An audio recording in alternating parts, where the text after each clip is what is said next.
there, it's Katrina Sawa here, the Jumpstart Your Biz Coach with jumpstartyourmarketing.com and loveyourselfsuccessful.com, my book.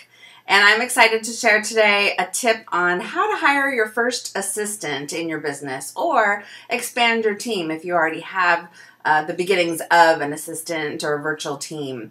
So as an entrepreneur, a lot of us work from home. This is my home office, right? And a lot of times we just can't get it all done. Sometimes some of us need people in our home office. Sometimes you have an office outside your home, which is fine, right? But what do you really need to get done? You know, sometimes it's not necessarily within the business. Sometimes in order to keep your sanity as an entrepreneur, you need a housekeeper or a landscaper or a nanny, okay, to help you get through your day so you don't have to do it all. But what hats are you wearing that maybe you shouldn't be wearing, right? Do you have a bookkeeper yet or a CPA or an accountant? That's probably one of the first things I would hire as an entrepreneur, but you don't need them necessarily full-time or even every month if you're just starting out and you're not making a whole lot of money yet, unfortunately, right? The more money you make, the more receipts you'll have, the more invoices possibly, the more transactions in your shopping cart that they'll need to reconcile every month. And then, like now, I am on a monthly retainer with my bookkeeper / accountant company. And then they do my taxes every year for my personal and my corporate, right? So that's one of the things you would hire, right? But some of us need help in our office. Sometimes you need more organizational help. And that may not be ongoing help. That might just be like a one-time thing or a quarterly thing that you get a professional organizer to come in and help you clear your space or organize your office space. Because we all know that if we're working in our office and it's in chaos, we're not very productive. And a lot of times we procrastinate the things that we need to do in our sales and marketing because we have stacks and stacks of stuff on our desk and we can't see our desk or whatever it is. Don't let that stop you. Please just bring in an organizer. I'm pretty organized. I pride myself. I love to actually organize. It's one of my favorite things to do. I actually will organize my friends' closets and things like that. But sometimes, every once in a while, I need to bring somebody in who can see the bigger picture, who can, organize the closet of the office stuff and all that, whatever. But if you aren't going to get to that, then it's time to bring someone in, even if they do it with you, okay?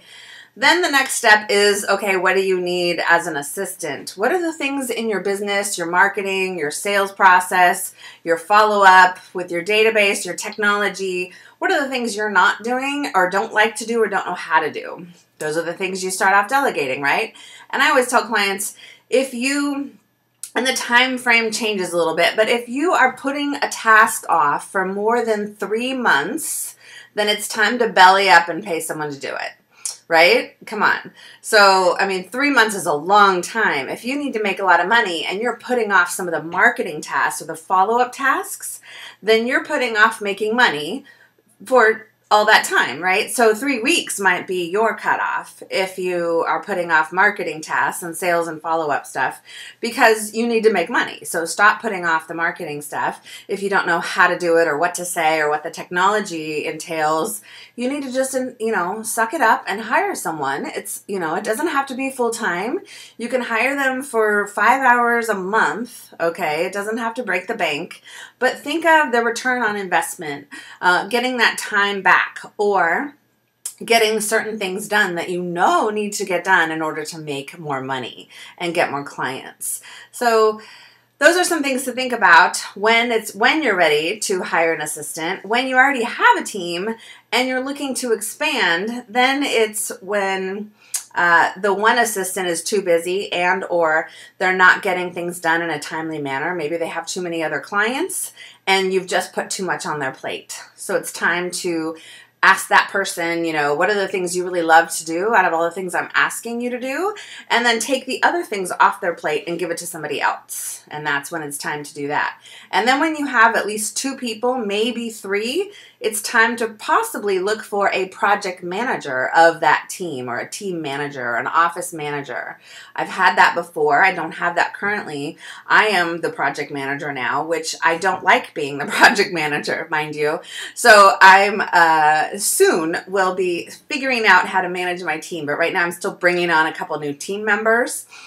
And so I want to make sure everything goes smoothly before I pass it off, which is a good strategy to do. Now, where do you find team members, right? The number one thing I would recommend is referrals.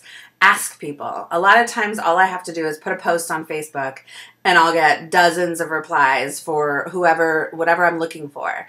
Okay, now if you don't have access to a lot of those types of people, there are virtual assistant groups on Facebook and LinkedIn where you can go in and ask the groups of virtual assistants, hey, I'm looking for someone who does, One Shopping Cart or WordPress or this other software, or who knows how to who's really loves to do data entry and follow-up calls, right?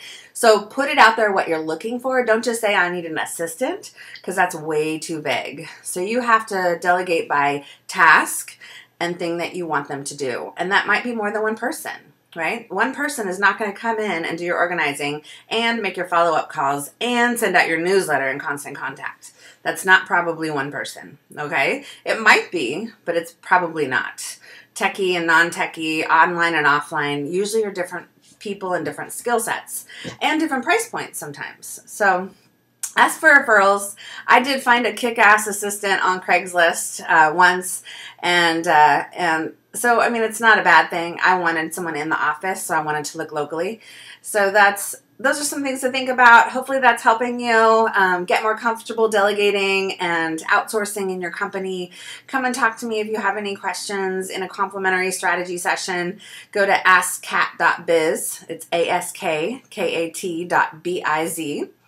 And if you're looking for team members like that, we do have a Jumpstart Your Techy Services team. So we do all the techie side of the stuff. We do web design.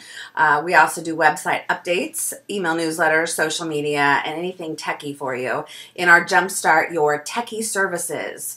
So go to jumpstartyourtechyservices.com for details on what that looks like. And feel free to come and talk to me or send me an email about how we could potentially help you in outsourcing your projects. All right. Have a great day, everyone. Talk to you soon.